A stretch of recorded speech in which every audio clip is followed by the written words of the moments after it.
네, 여러분 반갑습니다. 오늘도 말씀을 열다 제21화 창세기 21장을 보는 날입니다.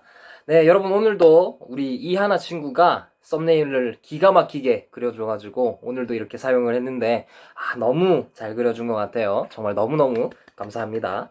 여러분 지금 썸네일이 다 떨어졌습니다. 그래가지고 전선생님 옛날에 만들어 놓은 거 쓰던지 아니면 뭐 돌려막기 해가지고 쓰던지 할 판인데 얼마든지 여러분 썸네일로 쓰고 싶은 거 전도사님한테 보내면 바로 쏴드릴 테니까 많이 보내주세요. 아시겠죠? 감사합니다.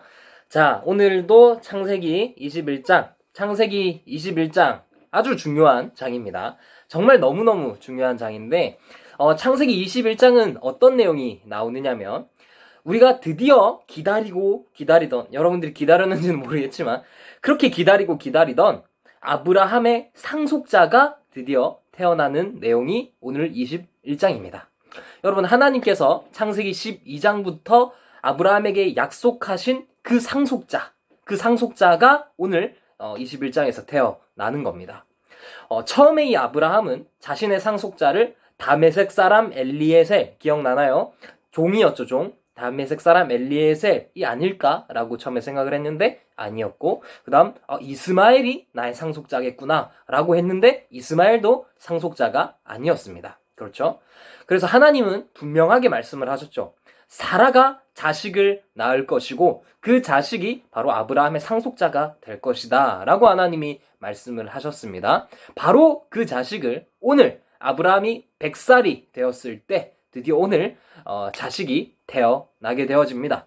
그 자식의 이름이 바로 이삭이라는 이름입니다. 이삭, 사라가 낳은 아들 이삭입니다. 자, 그래서 이 이삭은요 태어난 지 8일 만에 할례를 받습니다. 이스라엘 사람들은 이제 태어난 지 늘 8일째 되던 날 다 할례를 받게 되어지는데 이삭도 태어난 지 8일 만에 할례를 받게 되어집니다. 여러분 할례 뭐였는지 기억나죠? 그때 그 남자친구들이 하는 그런 거 있다라고 했습니다.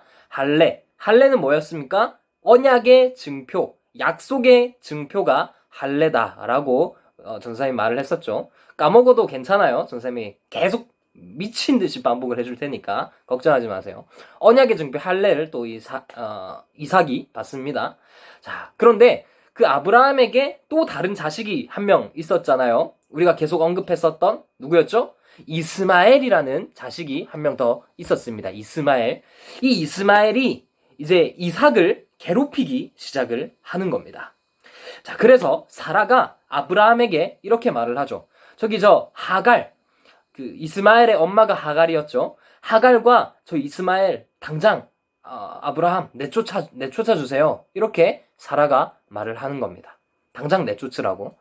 아브라함이 근심을 합니다. 이걸 어떻게 해야 되지 하고 있는데 하나님께서 나타나셔서 사라의 말을 들으라. 그 하갈과 이스마엘을 내쫓으라 라고 말씀을 하십니다. 그리고 말씀을 하시는 것이 무엇이냐면 이삭에게서 나는 자라야 네 씨라 부를 것이다. 씨라는 건 자식을 뜻하는 겁니다. 그러니까 이삭에게서 태어난 사람만 이제 너의 자식이고 너의 후손이다 라고 그렇게 하겠다 라고 하나님이 말씀을 하시는 것이죠.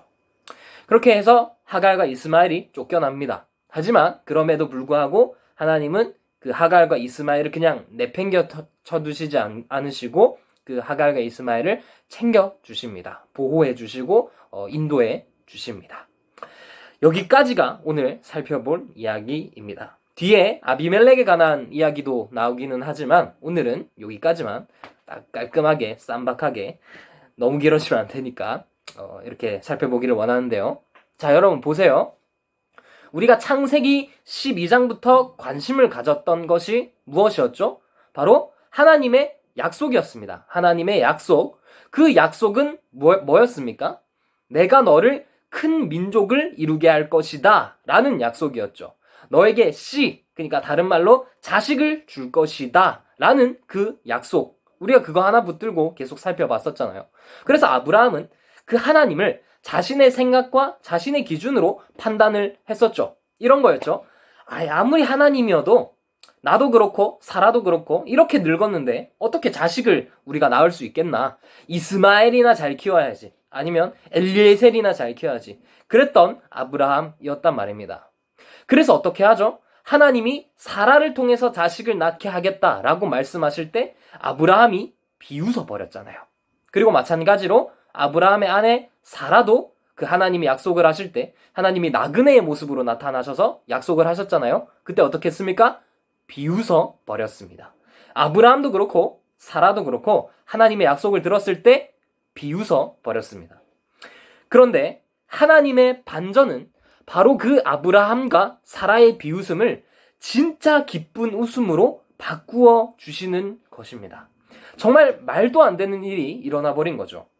100살이 된 아브라함이 그리고 이미 임신의 그 태가 그렇게 끊어져 버린 사라가 자식을 낳은 겁니다. 이건 정말 너무 황당하면서도 또 너무 기뻐서 웃지 않을 수 없는 그런 상황이 아브라함과 사라에게 딱 펼쳐져 버린 것이죠.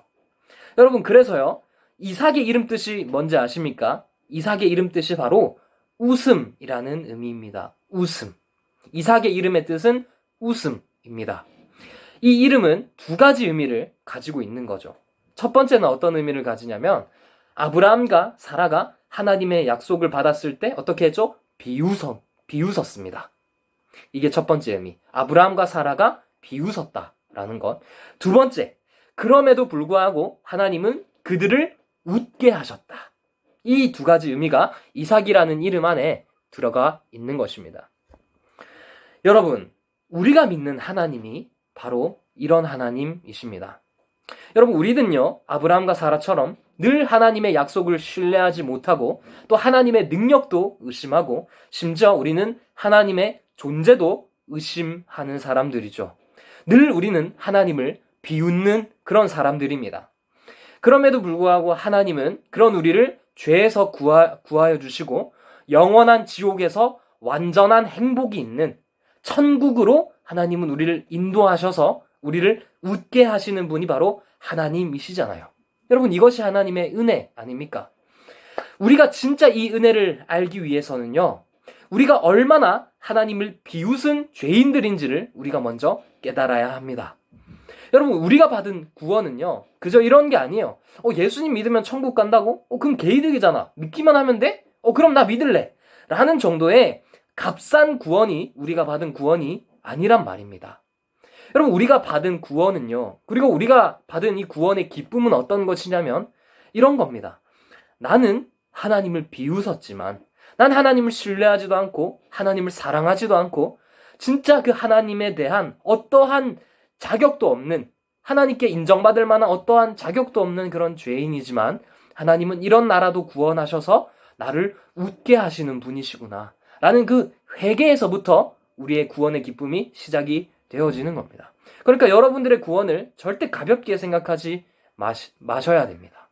여러분들은 회개하는 마음으로 하나님 앞에 나아갈 때 그때 진짜 그 구원의 기쁨을 누릴 수 있는 겁니다. 그러므로 오늘도 그 하나님의 은혜, 우리들을 웃게 하시는 그 하나님의 은혜를 생각해 보시길 바랍니다. 자, 오늘도 수고했고요. 오늘의 퀴즈 나갑니다. 오늘의 퀴즈는 쉽습니다. 아브라함이 100세에 사라에게서 얻은 아들의 이름은 무엇일까요? 두 글자라고 했습니다. 오늘 하루 종일 말했습니다. 두 글자.